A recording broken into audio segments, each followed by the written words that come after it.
than if you would if you went into a tour in Israel. You go to a tour in Israel, and what you're going to get and understand is what the tour guide says. I showed some different movies here of the biblical backgrounds a couple of years ago, and I had people in the class that had been on different tour guides over there, and they said, "Oh, that's wrong." That's what their tour guide told them. They didn't tell them any archaeological facts. I try to tell you the archaeological facts and tell you different options that you have. For one, how many of you have been to Israel? One. Okay. And usually if you have a tour guide, they will say, well, here is Calvary, and they'll take you to Gordon's Calvary, which was discovered in the 1800s. Okay? And I showed you Gordon's Calvary because I've been there also. But the archaeological evidence says that is not where Calvary was. And that's not where the tomb was. It probably looks something like that, but the real Calvary, if you look on your little handout there, go back over here. Now, Gordon's Calvary is right here. Okay? Gordon's Calvary is right there. The original Calvary site is over here, and it is in a Catholic church today, and it's inside the city of Jerusalem. But as you see here, in about 40 A.D., the streets, or the city, Herod Agrippa built another wall around the city and included the old Golgotha and even the other one. All right? But here is probably the most valid site of Calvary and the tomb, which most evangelical Christians, if you go over there, they're not going to take you there. Okay? Because the Catholic Church has control of that, and they'll say, well, it couldn't be this, that was inside the city and all that, but this is the old city site. And the archaeological evidence is that's probably the real Calvary. Okay? Not this one over here. You can take either one of them, whatever you want to do, but when I went over there, I went on an archaeological tour. I got credit in college for going there. And we had archaeologists teaching us about everything. And I mean, it was hours and hours, a lot more time than you would spend on a regular Holy Land tour. All right? Well, now, where was Jesus when he was arrested? In the Garden of Gethsemane. All right? The Garden of Gethsemane is over here on the Mount of Olives. Right in this area right here. Okay? Now, if you're looking at here, where was Jesus just before that? Where was Jesus and what was he doing just before this? He had instituted the Lord's Supper in his church, in the upper room. So here the upper room is. Go over here where you see that says the upper room site. All right? There it was. And by the way, here is Caiaphas' house right here. Not too far from there. Caiaphas' house and the upper room are right there. Jesus had to go all the way over here and then to the Mount of Olives and to the Garden of Gethsemane. Then he was arrested. He was taken back across the Kidron Valley and over here to Caiaphas' house, almost back where he was. All right? And then after that, he was taken to the Praetorium, or the Gabbatha, all right? The pavement room. So we see he traveled all over. It wasn't just a little ways, quite a little ways, okay? Now, I talked about Hezekiah's tunnel. Hezekiah's tunnel was probably built after another tunnel in the city of Megiddo, which goes 300 meters underground, and it was built there by, some people say Ahab, some people say way before him. Anyway, it's about 3,000 years old. I walked all the way through that tunnel, and I have seen, and I showed you pictures of Hezekiah's tunnel. Hezekiah's tunnel started out here with a Gihon Spring. They took it and looked on your little maps there. You'll see kind of an S-shaped parallel lines. That's where that Hezekiah's tunnel goes, and it goes in here to the Pool of Siloam. This is where Hezekiah had a tunnel built, and they went through this rock, and I think that's about 900 feet through that one. All right? And he stopped up the spring and pushed the water into the city of Jerusalem, so if they were under siege. So remember good old King Hezekiah, you know, he was under siege and everything else. He was the one God gave him a little extra time and all of that. Well, anyway, the Pool of Siloam. And then the Pool of Siloam, what happened there at the Pool of Siloam that we remember in the Gospels? The blind man was healed. Jesus put mud on his eyes, spit in dust and put mud on his eyes and told him to go wash his eyes out in the pool of Siloam, and he was the one that was born blind, and that's the one that kicked them all out of the synagogue, his family and him, because he said that Jesus healed him. They wouldn't accept that. But the absolute messianic credentials were what? That Jesus, the Messiah, would heal the blind. All right? And then over here is the sheep gate on this side. Here's the eastern gate, by the way, right here. Now we see the eastern gate is over here. And here is the Mosque of Omar, as you see the panoramic view of Jerusalem. Now the eastern gate is here. The Mosque of Omar is probably over in this area someplace right here. Okay? And that is back there. Now the western wall, the Wailing Wall. Wailing Wall was not one of the walls of Jerusalem, but it was a retaining wall of the temple itself. And it's right over into this area right there. So when you talk about going to the Wailing Wall, here was Solomon's temple and the temple compound. When you go to the Wailing Wall, what you're seeing there is part of the retaining wall there. Now, Herod's palace and Herod's towers right here. See this? This is what we call the Citadel of David, or Herod's towers. When Caesar destroyed Jerusalem in AD 70, he left that there, and that became his barracks for his soldiers. He left it standing. That was the only thing that was left standing right there. That's Herod's, the Citadel of David, which is right over in this area back over here. Now, I hope this is helping you understand the Bible just a little bit better, okay? And then the pool of Bethesda, there was two pools there at Bethesda, remember? Remember the one man that was laying there lame all his life, had been laying there for, one example says, and King James says 38 years he'd been laying there. And wanting some angel to trouble waters. We talked about how historically that was a legend in pagan legends, all right? And they had applied it to Christianity, or not to Christian, but to Judaism. Judaism picked up a lot of pagan legends. Well, they were sitting around. One of the places where all the lame sat around the pools of Bethesda, all right? And that means house of mercy is what it means, or house of grace, Bethesda. Well, one of the pools was where they would take the sheep and they would wash the sheep before they took them into the sheep gate. All right? And remember, there's about, let's see. Here we have the Ash Gate. We have the S&E Gate. We have the gates all over the place around Jerusalem. And then we have, remember I showed you the Damascus Gate? Damascus Gate? All right, Damascus Gate in the Old Testament was called the Fish Gate. All right, we have the Eastern Gate, and then we have Stephen's Gate. All right, Stephen's Gate or the Sheep Gate. It's called the Lion's Gate today. Now let's get into the slides.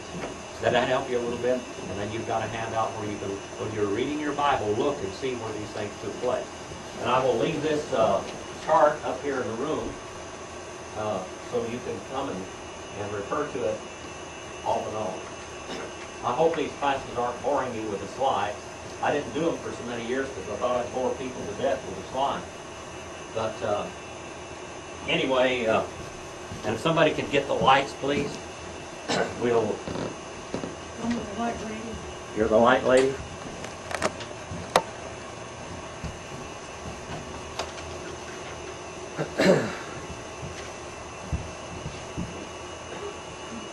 This is Jacob's well.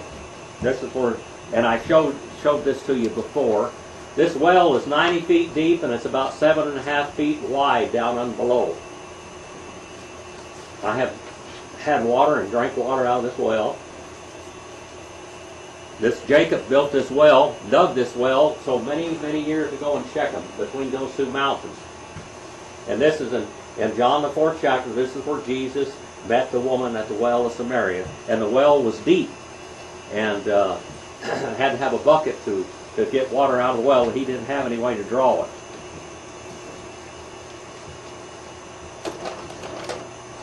And that's Mount Gerizim, Mount Gilboa, the two mountains here. And that's basically also where Saul and Jonathan and all of them were killed too. And David went up there and he said, he told Israel, "Here, don't you know this day a mighty man and a prince has fallen in Israel?" I think he was talking about Jonathan more than he was even Saul.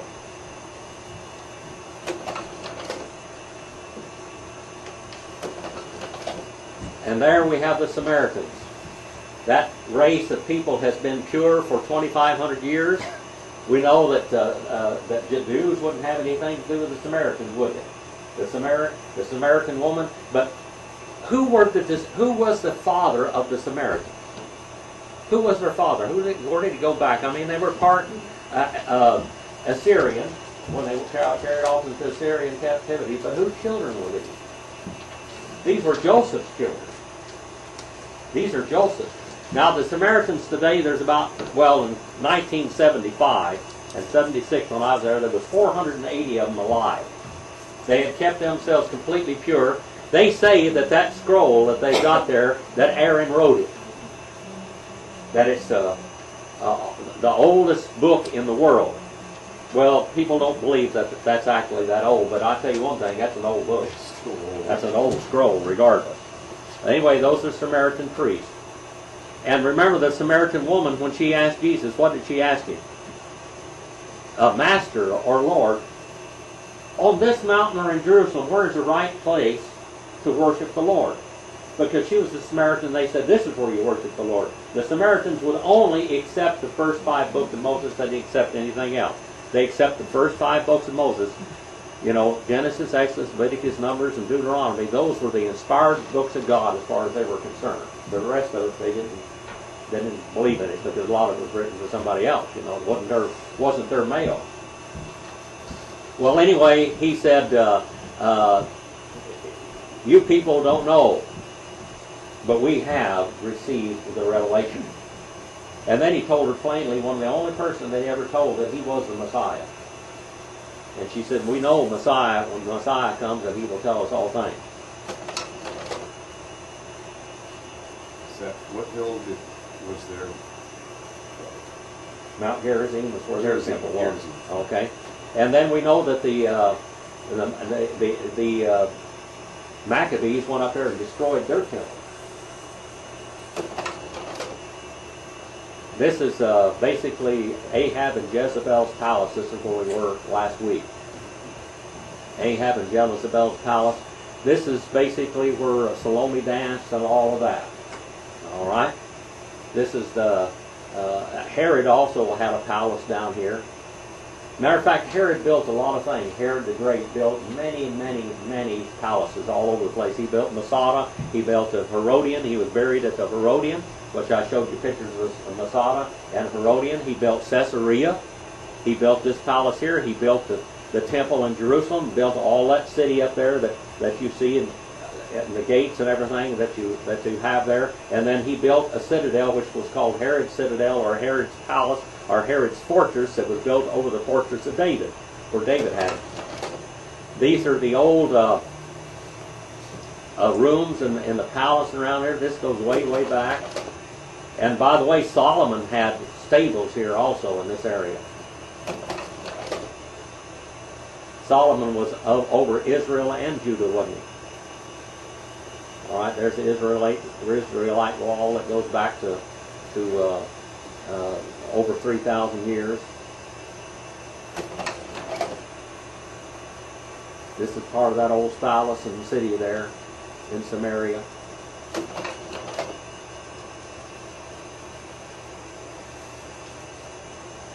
Those cities and towns and occupations, when they would have a war, they would destroy them and then just flatten them out. They just flatten everything out and then built on top of them. So when you go back down into city of Jerusalem was destroyed completely 17 times. All right, this is a plain of Jezreel. Jezreel is about 15 by 15 by 20 miles. That's called the breadbasket of Israel. And so many battles have been fought here in Jezreel. This is where the last battles are going to be fought, by the way. This is what the code is. This is, Megiddo is part of this, okay? This is where the last battle is going to be fought. They took 13 acres. I think the Chicago Oriental Studies, they went in, and by the way, that's a locust tree. This is that valley, a very fertile valley. They took 13 acres and they excavated 13 acres. I have been where they did this. And they found 20 occupations, one settlement on top of another.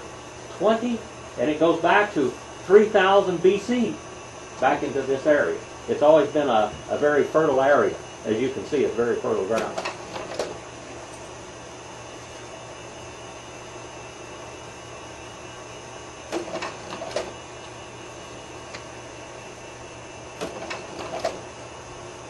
A lot of military occupations also. There's Megiddo. Now, I think Hezekiah got the idea of his tunnel. Hezekiah's tunnel where he went in and he put that spring of Gihon from that. I believe he got it from the idea here where they had another tunnel here that went in and fed inside the walled city of Megiddo. Like I said, there's been 20 cities here. At least 20 cities. One built on top of another.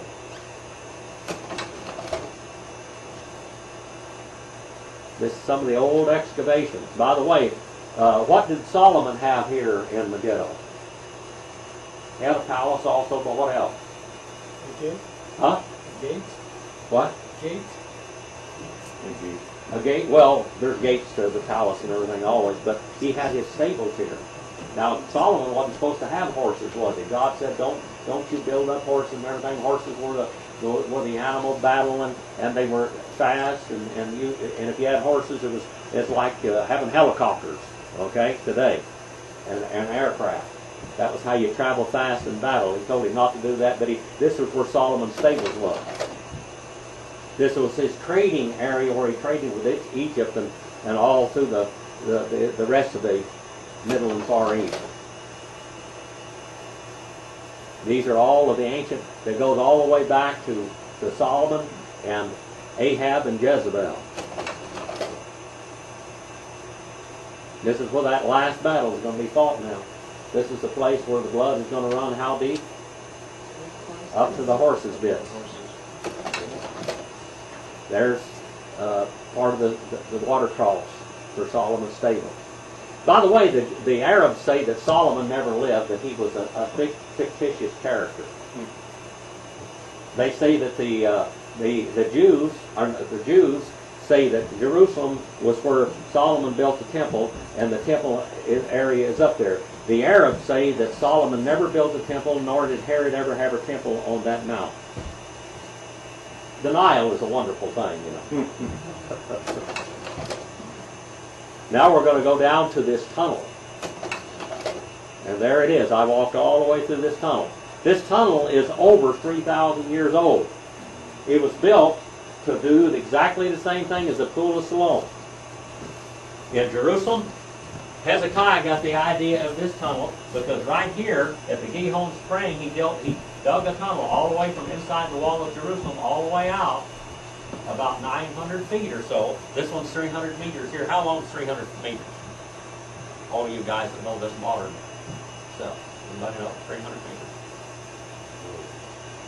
Anybody know what a meter is? Well, anyway, this is 900 feet here, one in there, and I believe that Hezekiah got his idea from this tunnel. Did you get to go over here to this tunnel?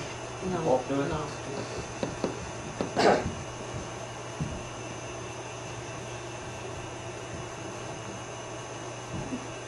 I walked all the way through that tunnel. 3,000 years ago. All right.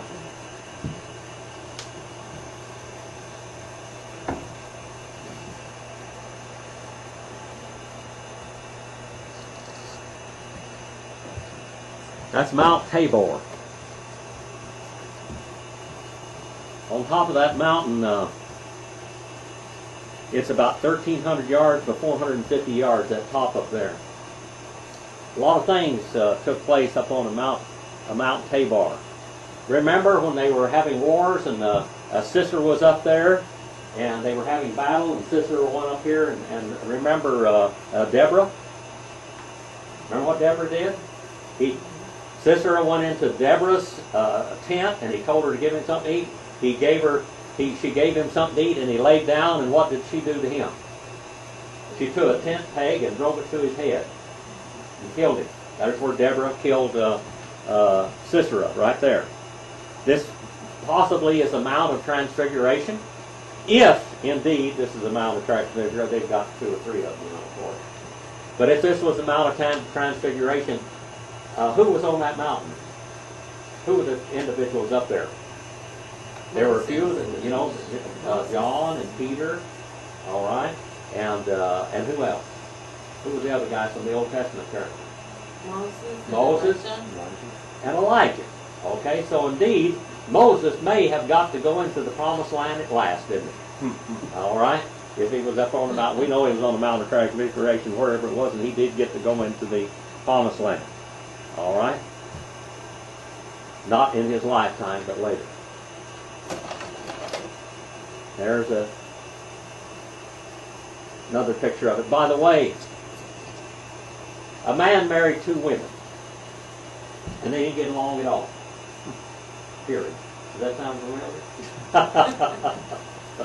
With mothers and daughters sometimes. Anyway, he married two wives, and on that hill is 2 cities, one over here and one over there. He ended up building 2 cities for his 2 wives. They couldn't stand each other. And there is the lily of the valley.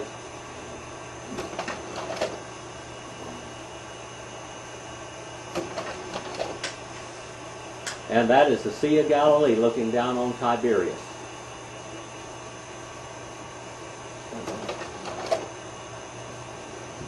Galilee. I think Galilee is 7 by 11 miles. It has about 33 miles of shoreline on it. Trying to look at my notes as I'm doing this also. I took 1,000,000 notes. There were 9 cities around the Sea of Galilee, and each one of them had about 15,000 plus people in them. Now, where was the first place that Jesus announced that he was the Messiah? Where was the first place that Jesus announced that he was the Messiah? Where was his hometown? Nazareth. Nazareth means what? In Hebrew, what? Means root. He said he would be a root out of dry ground. Nazareth means root. So the Messiah would come from the root. Now, Tiberias was named after Tiberius Caesar, okay? And it was a fortress. There's a fortress of Tiberias there. And it was on the shores of the Sea of Galilee.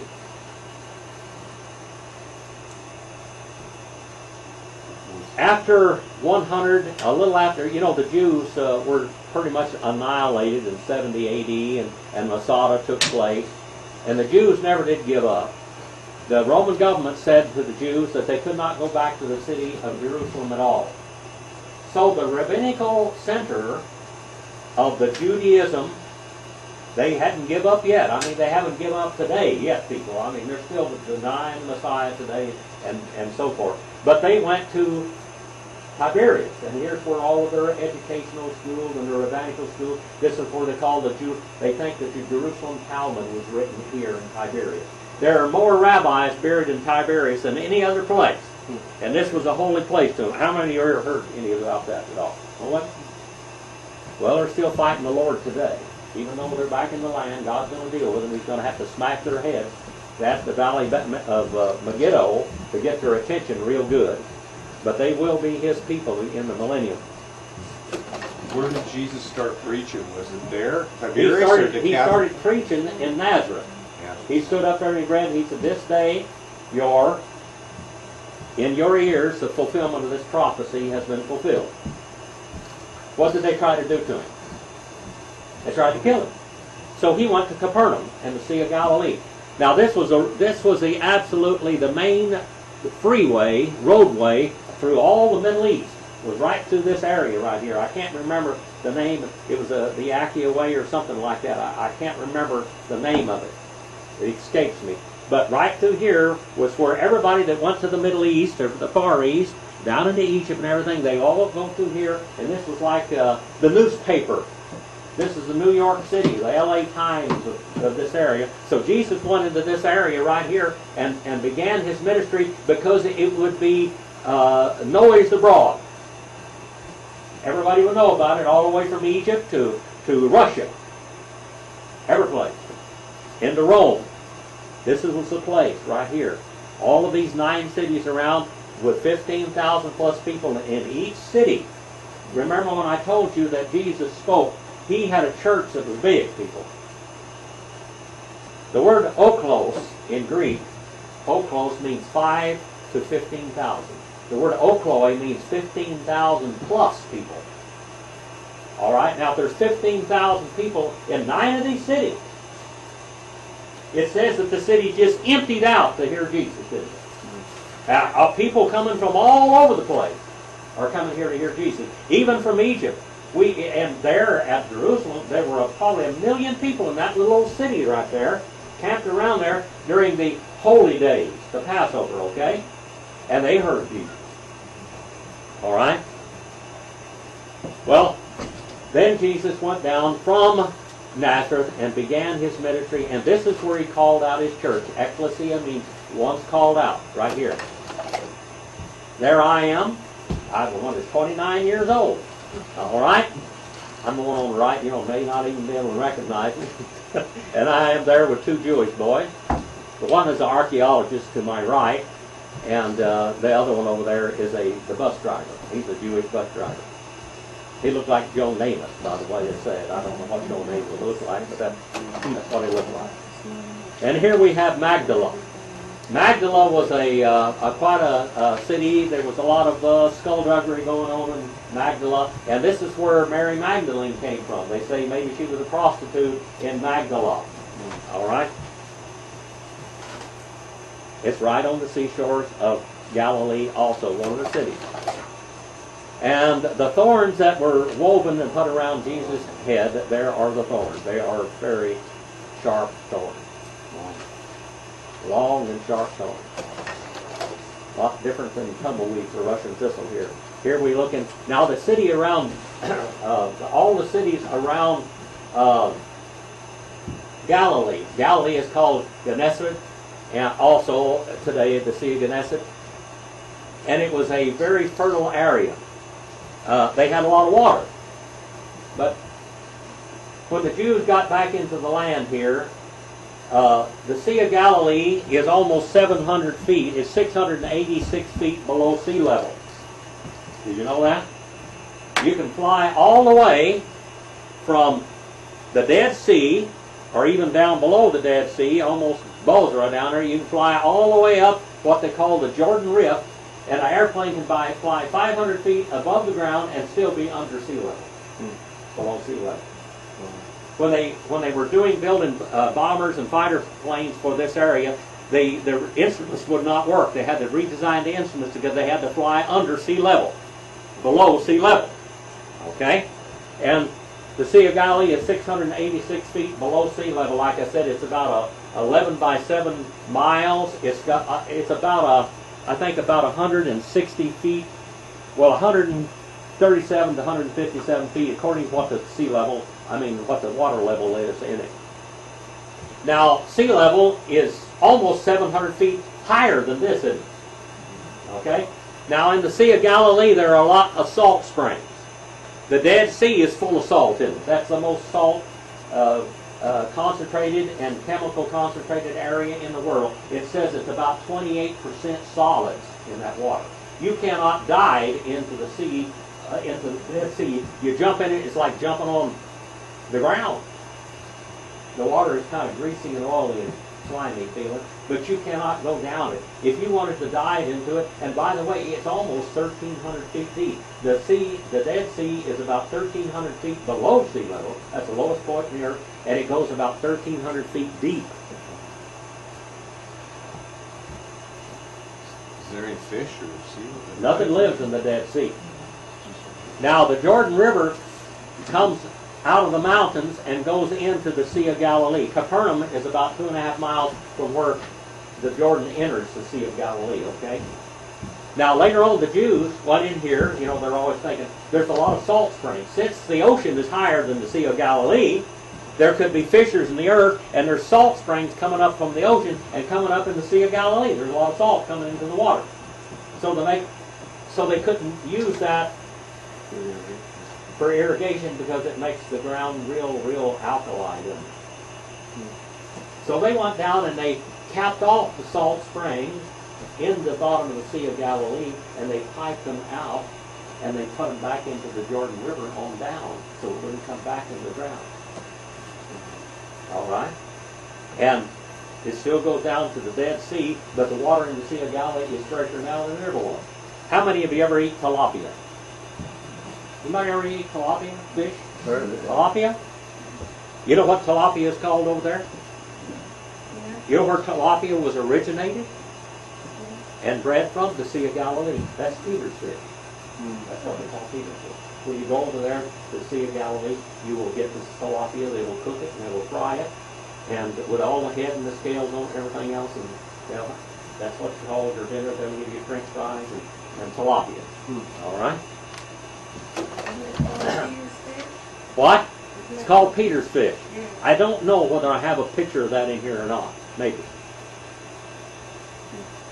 Anyway, this is around the Sea of Galilee. This is a bread basket. There's the locust tree. They think that John the Baptist ate locust beans off the locust tree, because there are plenty of them. This is where Jesus performed the miracle with the loaves of bread and the 2 fish, and he fed 5,000 plus people, which probably ended up to being 15 to 20,000 people. If you've got 5,000 men, you're going to have at least one woman. Some of them had 2 wives and 3 or 4 kids. And everybody's following along. So he ended up feeding 5,000 men plus all of these, which is about 15,000 people. And each city around here, there were 9 cities and 15,000 plus people in every city.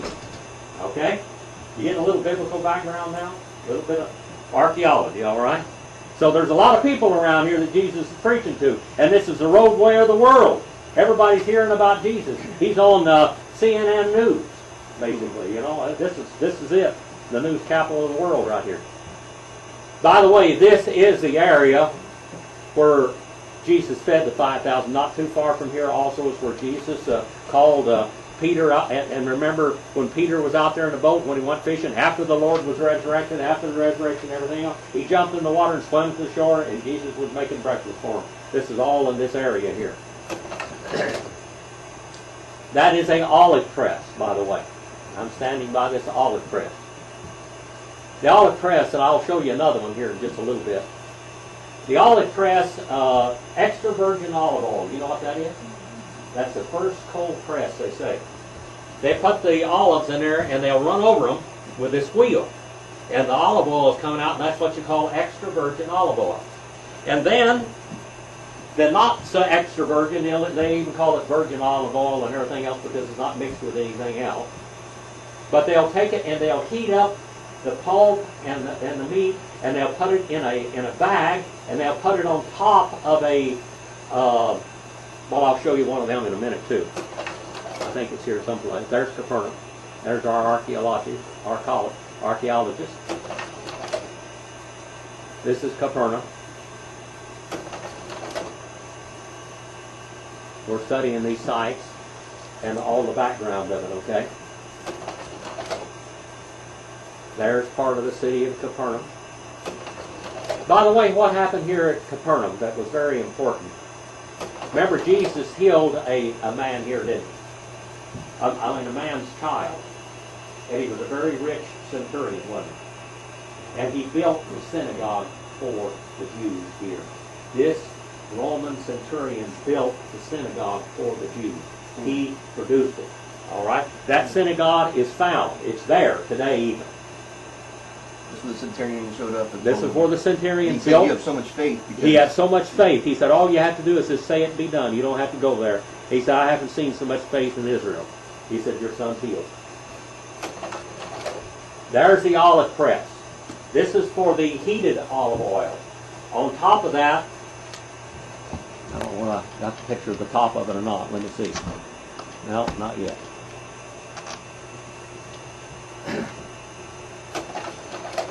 There it is. On top of this, right up here, they will put a big long lever with a lot of weights on it. Really heavy stones. And they'll take this and they'll squish this bag now. This is heated up olive, and this is your virgin olive oil. Your extra virgin is right here. That's the difference. This is the first cold press. You'll see that on your olive oil jugs today, the first cold press. Well, it goes all the way back to this time. And then they heat up the pulp and everything else, and they squish it the rest of the way, and that's your virgin olive oil. All of the olive oil for the temple and everything had to be extra virgin olive oil. And it had to be blessed. All right? There we are on the Sea of Galilee. Whatever happened? What all the things happened there in Capernaum? You remember? Around this area, Jesus gave the Beatitudes. All right. He healed 2 blind men. He healed the lepers. Jairus' daughter. What else? Remember, this is a place where he healed the lepers. He healed Peter's mother. Peter's city that he lived in was Capernaum, all right. Round Galilee, what else did he do? He healed the Gadarene demoniac, and he told him to go back to his city. And by the way, when he went back into the Jerash, the city of the Decapolis, that's where the greatest concentration of real churches were. When he went back, he evangelized. He didn't get to follow Jesus, but he went back and he built churches. All right? Remember, he also fed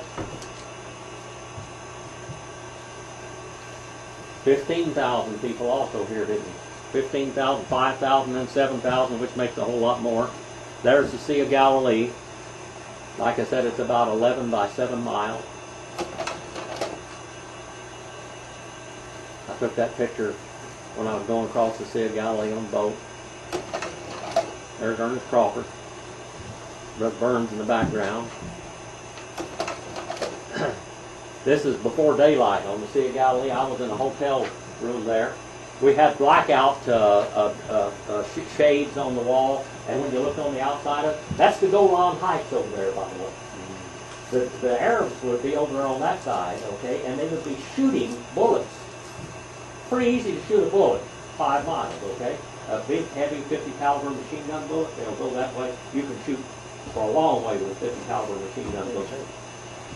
Now they're making rifles of those. I tell you what, I don't see any use for a 50 caliber machine gun bullet rifle, okay? That's too dangerous. That goes through houses, okay? But they would stand over there on that side of the Sea of Galilee and the Golan Heights and shoot bullets over this way. And we had to pull our blackout shades down and everything at night time. And if you go outside, you'll see bullet holes all in the side of that rock building. Okay? There's the sun coming up in the Golan Heights over here looking toward Jerusalem. Now we're in the Jordan River. I believe this is where the Jordan River comes into the Sea of Galilee. I am standing down in the thing. And here's Brother Madden. You may have heard me talk about Brother Madden so many times. There he is. I'll let you maybe hear his testimony when we were in Jerusalem. Remember when I told you we were in that restaurant over there and they gave us this food that supposedly Abraham fed the angels? And he put it down on the floor and said, "Here, kitty, kitty, kitty." We were in this fancy restaurant, the Oriental Palace. I thought he was going to get us killed. Here, kitty, kitty, kitty. This is Cana of Galilee. In this city, now there are more than one Cana of Galilee, but they think that this is the one where Jesus performed his first miracle. What was it? What was Jesus' first miracle? Water and wine. He turned the water into wine at a wedding festival. Yeah, that was the first one. Wow. at a Yes, wedding yes, it festival was, yeah. in Cana of Galilee, and they think this is the actual Cana of Galilee, okay? This is Nazareth. Nazareth. All right. There was also a rabbinical school in Nazareth, by the way. The rabbinical school in Nazareth is where these Pharisees would come from. And remember when there was a guy there that the disciples were witnessing to him, and his name was Nathaniel. Remember Nathaniel? And Nathaniel, and they said, "We have heard a great teacher." Where's he from? Nazareth. He said, "Can any good thing come out of Nazareth?" This bunch of more religious nuts over there. More of them Pharisees. And Jesus said to him, "Hello, Nathaniel."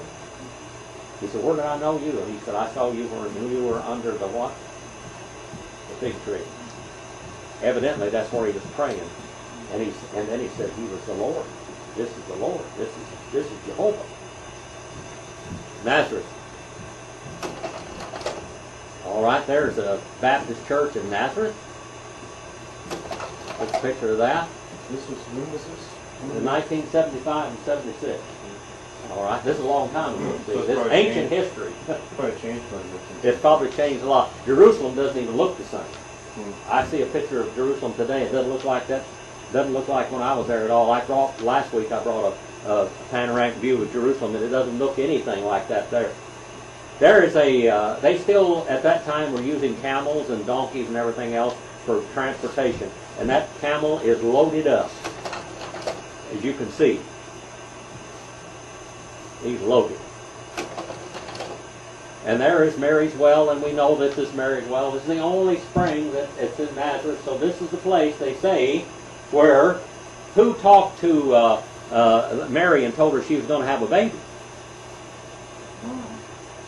Tradition says that Gabriel talked to Mary, and this is where they say it happened.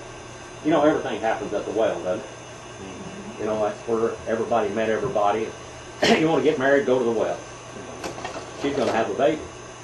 There's a hayride, as you can see. And there, they had water desalinization plants. They had all kinds of stuff over there. They had electric cars in 1975 and 76.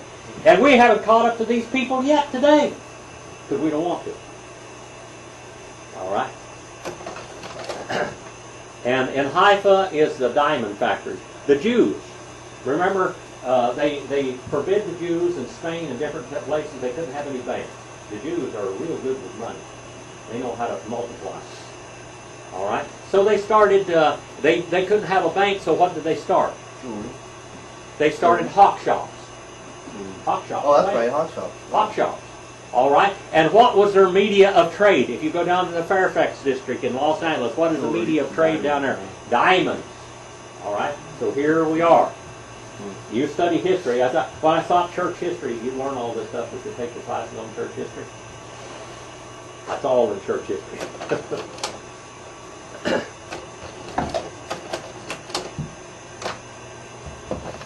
Got one more little thing here, and we'll be finished. Few more slides.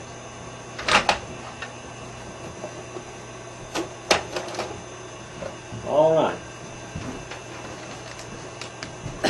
This is Caesarea. This is the Mediterranean Sea. This is a great aqueduct. I got on top of this aqueduct and I took a picture of it. You know who built this aqueduct? The Slaves. Romans? Huh? The Romans? Slaves. No. Who? Herod built this aqueduct. Oh, Herod built all kinds of stuff. Well, the slaves. He was a builder. Herod. He knew how to tax people and get taxes, and he'd spend it on building to make himself a name. All right. The most famous thing he was famous for is killing all them babies in Bethlehem. Remember? That's Herod's aqueduct right there. He built Caesarea. Also, there I am standing by the aqueduct. See, I actually was young once. No way. All right. This is the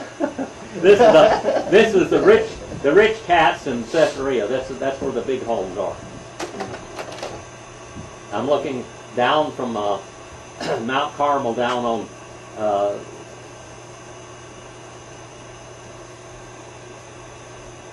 the Mediterranean Sea there. Tel Aviv and Haifa are pretty close together. Tel Aviv, by the way, is a totally a Jewish city. That would be the place to have the center of everything, but they have it in Jerusalem. That's the capital. But because the airport here, the airport is in Tel Aviv, all right? Haifa and Tel Aviv. That's where everything would be. This is where they ought to have their national building and everything else. This is a Jewish city, basically. Pretty much all Jewish city. The only all Jewish city. And Joppa was here, remember? Where was Joppa, by the way? What about Joppa? This is Caesarea. The Roman government was here in Caesarea. This is where their governor would stay. Who would be the governor at this time when Jesus was alive? Who would be the governor here? This is his residence. Pontius Pilate. And they said also that Pontius Pilate was a fictitious character for many, many years. Okay? You know, they didn't even find the judgment hall until 1931. They finally discovered that. He did live. All right? That's where the rich area is. Again, another shot of it there.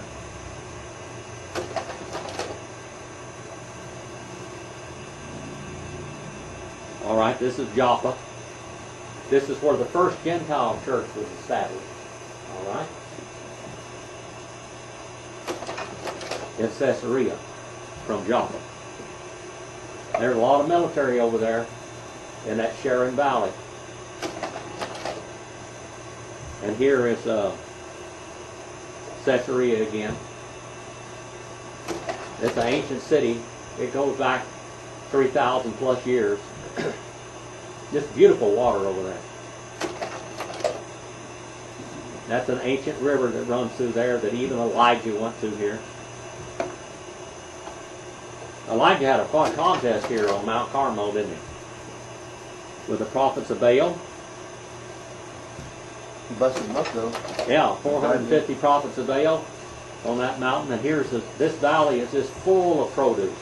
When I was in Tel Aviv, on in there, they had strawberries bigger than the big apples that they grew here. Bananas, everything else all over the place.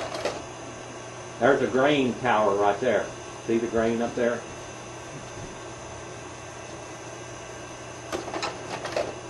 There's your bananas. A lot of produce in this valley. And by the way, the Jews weren't really farmers. When they came back in the land, they weren't farmers. That land was pretty desolate, huh? They didn't have The much land stuff. was pretty desolate, and I'll show you a picture of what it looked like. There's some girls walking together, holding hands over there. Men and women hold hands over those countries. They're not a bunch of queers. They just show a lot of affection to each other. And there's our archaeologists. This is Tel Aviv. This is that ancient river where Elijah. There's a modern gas Little station. GTX. More produce. This valley, this place just produces. This is what it looked like before. See all the desolate, it wasn't anything. They haven't made this produce yet. There's more fields.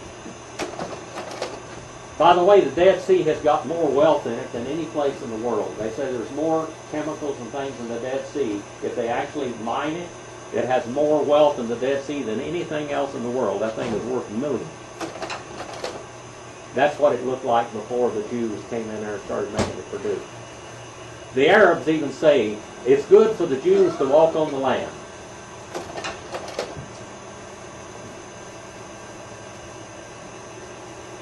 Caesarea again. This marble was imported. That Herod had these palaces and everything built. He imported the marble from Italy. That way nobody take it for granted. And here is the great Colosseum there. I'm sitting in this Colosseum. This is where many, many Christians were killed right here. During the 10 periods of persecution by the Caesars, this area right here was a place of death for many, many Christians. And there is the stone that has Pilate's name on it. They say Pilate was a fictitious character. Well, there is the stone. They found this stone not too many years, I think in the 70s or something, when they found that stone. There's another piece of a statue there in Caesarea. And then here's the Baha'i Gardens. This is the religion of the world, the new religion, the religion of one language and all the people. This is the religion, basically, of the Antichrist, when all of them will worship one God, and they'll all have one language again. It'll be the universal kingdom. That's beautiful. The Baha'i Gardens. By the way, there are more Baha'i believers in America than they are in there, in Tel Aviv. That's one of the most popular religions in the world. It accepts everything. You just accept everybody's Messiah. You just accept everything. Okay? Baha'i. This is Baha'i. Very, very good. Beautiful, beautiful gardens. There's an aerial view of Tel Aviv. My old projector had autofocus on. And here's a girl in the diamond factory again.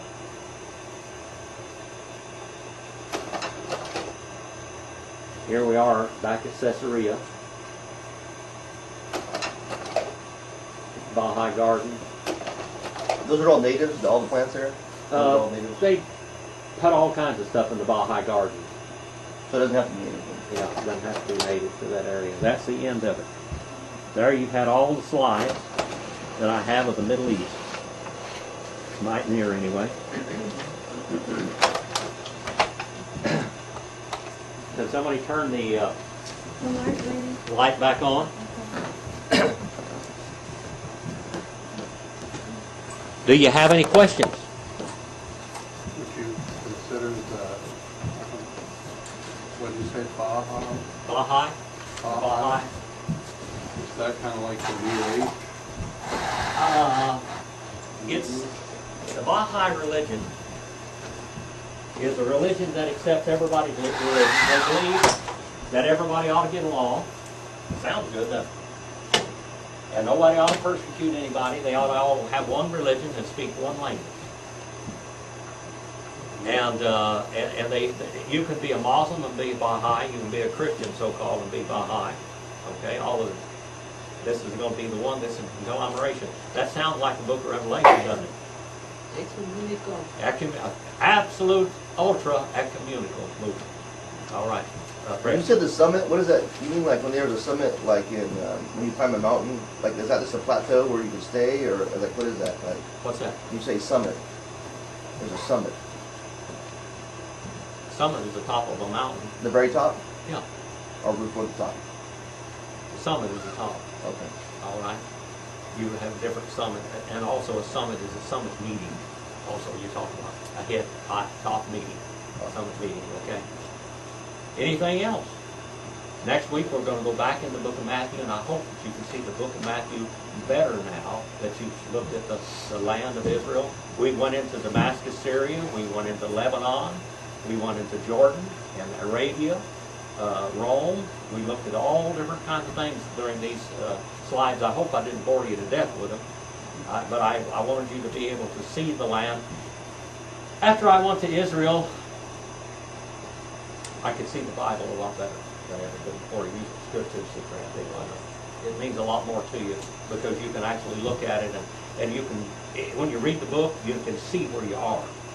When you see about Jesus there healing the blind man, putting mud on his eyes and telling him to go wash his eyes in the pool of Siloam, you know where it was.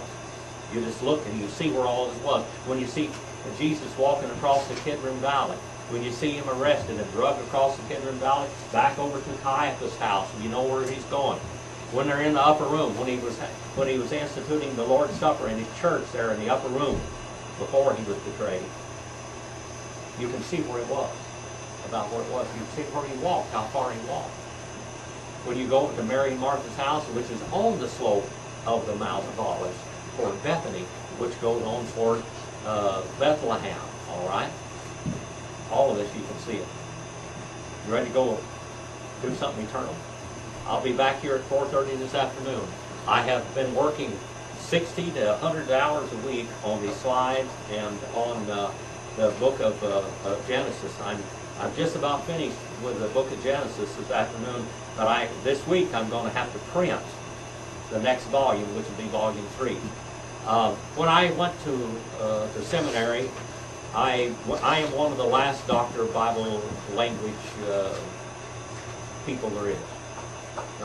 They don't even do that anymore. Brother Phil came to me a couple of times. He said, "You know what? We think we have cut our throats." He said, "You can stand up and you can preach from God's word and just eat it up, just like that. It's nothing." He said, "We don't know the Greek and Hebrew. We took a little of it, but we don't know it." When I went there, I had to have at least 5 years of Greek and 5 years of Hebrew to get a Doctor of Bible Language degree. That's a Doctor BBL. THD is what they give now. It's what you call a Doctorate in English Bible. But the Bible is written in Greek and Hebrew. And if you want to understand what the inspired word says, you better get there in that language. And when you get there, you understand things a whole lot better. We will, Jim. We will. What? We will. You will. We'll carry the torch for you. Yep, you're going to. Anyway, I try to bring those things out to you. And in the book of Genesis, I'm feverishly trying to get that third volume going so my students will have. Every class that I teach on Romans on Wednesday night, we take an interlinear that I wrote from the book of Romans. When I took my doctorate of Bible languages, I had to translate one book in the Old Testament, one big book. You had to translate it. I didn't have to write an interlinear of it, but I did. I translated several books in the New Testament. I did all the books in the New Testament. And so the classes that I teach, you have an interlinear that I wrote with a commentary and all the grammatical studies and everything about it. So, and those of you that have, but this afternoon, we're going to go into the book of Genesis again, and at 4:30. And I know some of the people are wanting us to move our classes, our Sunday school class, to 10:30 instead of 9:30. If we do that, is that better or worse for you guys? You want to stay? You want to go? I know Bill and then what? It don't make any difference to you. All right. It's better for me if I leave it at 9:30, but I could move it to 10:30, and they could go. I know that some people want to go to the 11 o'clock hour. They want to go to the 9:30 church service instead of the 11 o'clock. But anyway, we'll think about that a little bit more. If I do, we'll start at 10:30 instead of 9:30, and I'm still going to do my class at 4:30 in the afternoon, or I might even move it to 5. I don't know. If they let me do that. We're thinking about it anyway. So think about that, all right? And David, what do you have? Or Brett? Who's Oh, we Brett? got announcements here. Announcement. And then David will do our turn, I guess. The Servant Summit. See, that's why I asked. Sermon Summit I on heard the Tuesday. summit, you've always heard it on a mountain. I never heard it like that. Sermon